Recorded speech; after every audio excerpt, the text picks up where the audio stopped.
How are you doing? Recently, I read a book written about Japanese war prisoners' lifestyle in Aaron POW Camp controlled by British Army that used to be located in Rangoon in Burma, which is the capital city of Yangon in Myanmar now after the end of the World War II.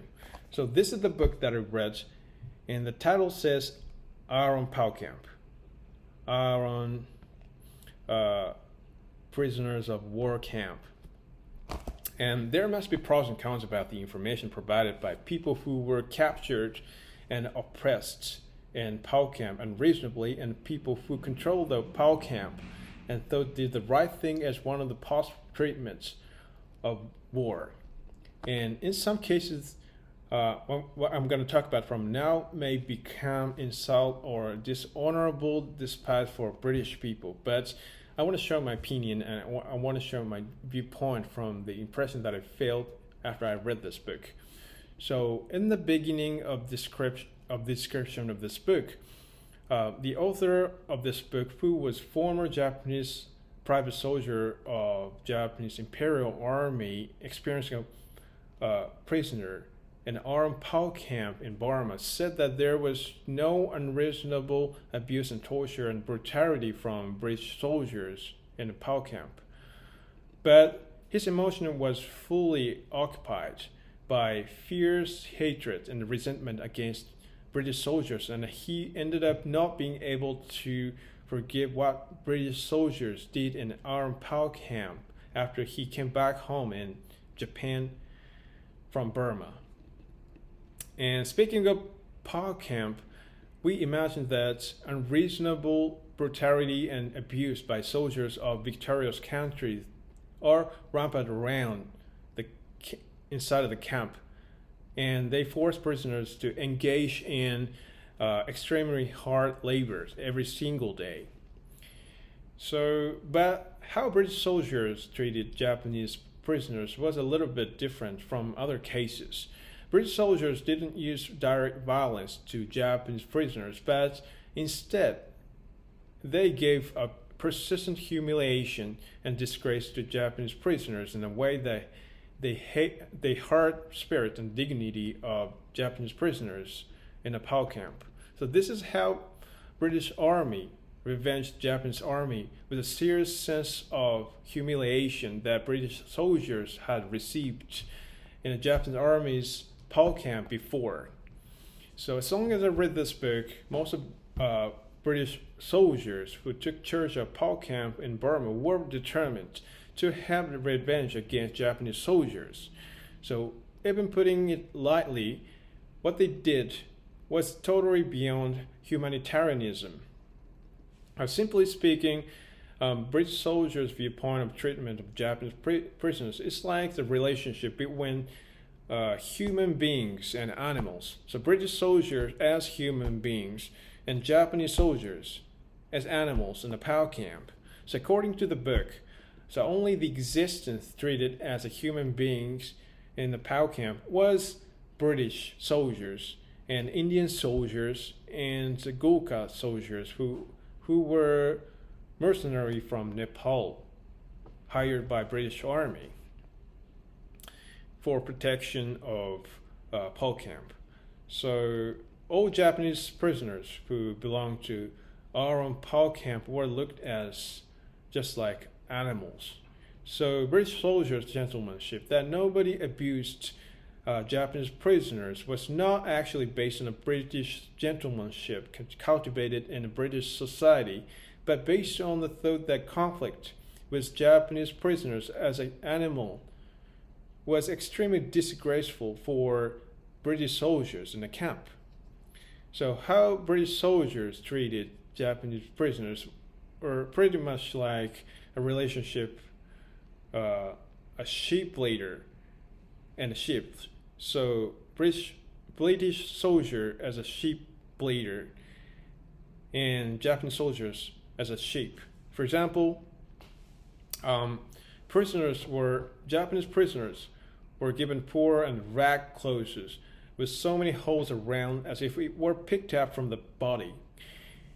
And and Japanese prisoners had to construct their accommodation from scratch by themselves by means of a variable material scattered around the ground.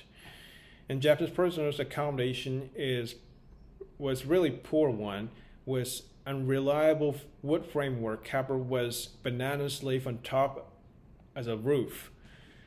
And British Army gave Japanese prisoners livestock feed every day for their meal.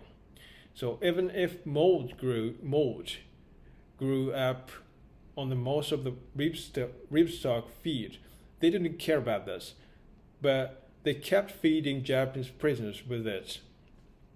And this meal was supplied once a day, and they didn't give prisoners food enough to survive it.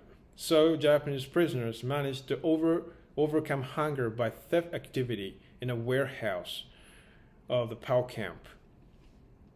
So Japanese surgeons and Japanese private soldiers were kept busy with heavy labors under the blazing sun without caring about their, health conditions every day.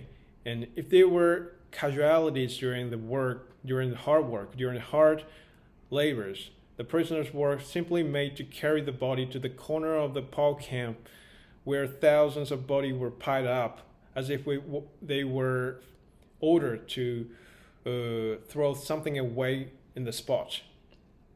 So once Japanese prisoners went into a room of British soldiers to clean up, one British soldier stamped a live cigarette on the forehead of Japanese soldiers while he swept the floor with desk clothes with the posture of crawling on all fours.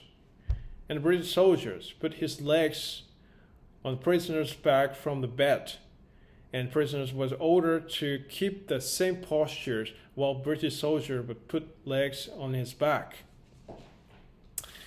And another example is like when the Japanese prisoners went into British woman's room to clean up, one lady was naked in front of the mirror, and she didn't care about Japanese prisoners coming into room because she recognized that Japanese prisoners was just an animal whose existence is not like embarrassing her. And if there was something she wanted to ask Japanese prisoners a favor for, she just used her toe to order him something without saying a word. So the author of this book said that this was really humiliating. And a British army took a stance that it had a duty to protect prisoners' life, but it didn't have a duty to give them humane life in the POW camp. So how they revenged against Japanese soldiers was perfectly prepared, reasonably. Like at first glance, there was no illegality in their activities, so nobody could blame British Army for what they did to Japanese prisoners, even if outsider accused British Army of abuse of Japanese prisoners or prisoners' serious suffering in the camp. So British Army is always prepared a counter-argument against criticism from the international community. It's like we always feed prisoners, or we give them a place to live every day, or something like that. So once Japanese officers called in the POW camp protested against British soldiers about the treatment of Japanese private soldiers and surgeons, Japanese officers were no match for logical, theoretical armament from British soldiers, who always said that, and don't forget what your army did to us in the POW camp in the back then. So the British soldiers, the British Army pretended to manage the POW camp justifiably without violation of international law to avoid blames from international community all the time. So what they actually focus on were the things that are not spelled out in the law, and they took advantage of the pitfall of the law and set the rules convenient for them to have the revenge against Japanese soldiers gentlemanly. And they knew very well how to treat prisoners to make them feel humiliated the most from the beginning.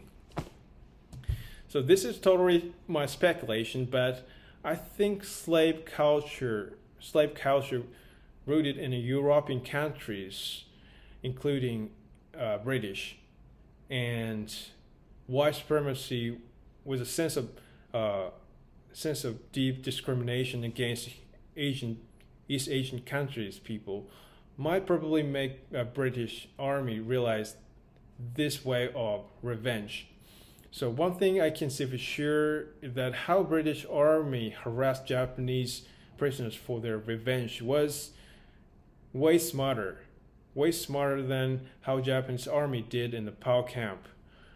So what they actually did was, what British soldier actually did was as vicious and cruel as what Japanese army did.